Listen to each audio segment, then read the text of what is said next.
Hello guys, I hope you are doing extremely well and आप लोगों की preparation भी काफी अच्छी चल रही होगी।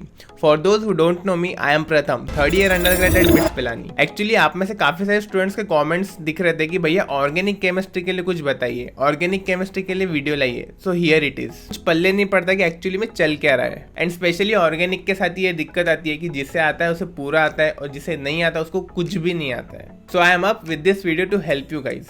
मैं आपको बोल दूं फिर से, बिटसाइड की प्रिपरेशन कर रहे हो तो कोई भी सब्जेक्ट को लाइट नहीं ले सकते। पढ़ के तो सब जाना ही पड़ेगा। 30 क्वेश्चंस होते हैं केमिस्ट्री के सेक्शन में और उसमें से 12 से 13 आपको ऑर्गेनिक केमिस्ट्री के दिख जाएंगे, तो लाइट तो बिल्कुल भी नहीं ले सकते। चलो अब इंपॉर्टेंट पॉइंट्स की बात करते हैं। उससे पहले मैं आपको 3 टाइप के स्टूडेंट्स के बारे में बताना चाहूंगा एंड आप किस कैटेगरी में फॉल करते हो वो आप देख लेना। फर्स्ट, जिन्होंने ऑर्गेनिक को अभी तक छुआ भी नहीं, उन्हें कुछ भी नहीं पता कि ऑर्गेनिक में होता क्या है। सेकेंड, जिन्होंने थ्योरी तो करी है बट उनसे क्वेश्चंस नहीं बन रहे। थर्ड, जिन्होंने थ्योरी करी है और उनके क्वेश्चंस भी बन रहे हैं। तो ये कैटेगरी वाले स्टूडेंट्स को मैं बोलूंगा कि आप ये वीडियो छोड़ के जा सकते हो। टाइम बचाओ खुद का और दूसरे सब्जेक्ट्स पे फोकस करो अभी। Also try to watch this video till the end, वरना ज्यादा कुछ फायदा नहीं होगा आपका। And as I told earlier only, I will be not just making the videos, I will be crafting survival guide for each one of you.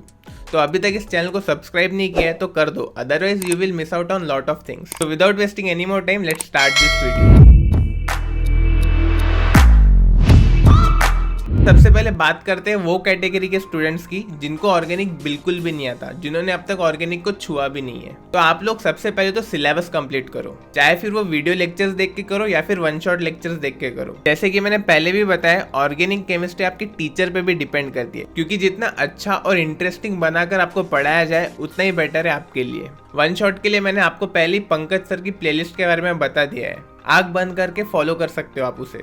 एक और चीज याद रखना कि एनसीईआरटी डायरेक्ट मत पढ़ना, आपको अच्छे से नहीं समझेगा कुछ भी, और एनसीईआरटी में सीक्वेंस भी सही से नहीं दिया गया है। तो आई विल रिकमेंड कि सबसे पहले टीचर से पढ़ लो एंड फिर एनसीईआरटी पे जंप करना। एनसीईआरटी पढ़ते वक्त ये ध्यान रखना कि शॉर्ट नोट्स आप साइड बाय साइड बनाते रहो। Also one more important point कि आपको ये याद रखना है कि ऑर्गेनिक आपको कंटिन्यूटी के साथ पढ़नी है। ऐसा मत करना कि एक हफ्ता कंटिन्यू ऑर्गेनिक पढ़ रहे हो सिलेबस कंप्लीट करने के चक्कर में, फिर एक हफ्ता पढ़ा ही नहीं कुछ और फिर वापस एक हफ्ते बाद आ रहे हो देखने के लिए। तो पहले ही बता दो, इस चीज से कुछ फायदा नहीं होगा, अब भूल जाओगे सब कुछ। ऑल्सो ऑर्गेनिक केमिस्ट्री को रटने की कोशिश मत करो, ऑर्गेनिक काफी कंसेप्चुअल होती है। रिएक्शंस को आप जितना अच्छे से समझोगे, उनके मैकेनिज्म्स को समझोगे, उतना ही अच्छा है आपके लिए, तो आपको याद भी रहेगा अच्छे से।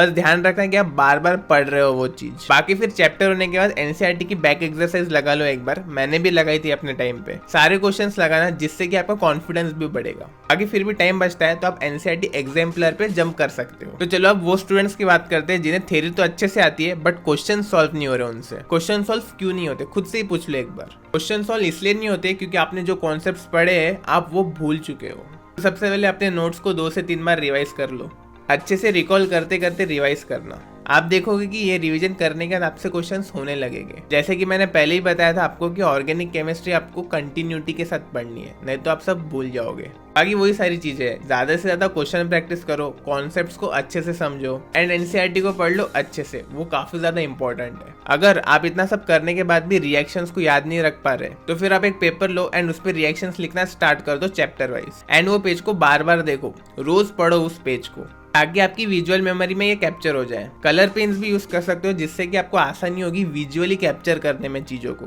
बाकी वही है, अच्छे से पढ़ते रहो, ज्यादा टेंशन मत लो। I am here to guide you. Time है अभी, अगर आप अच्छे से पढ़ोगे तो कर लोगे क्रैक आराम से। बाकी if you have any doubt you can let me know in the comment section. तो मिलते हैं नेक्स्ट वीडियो में, तब तक के लिए बाय बाय।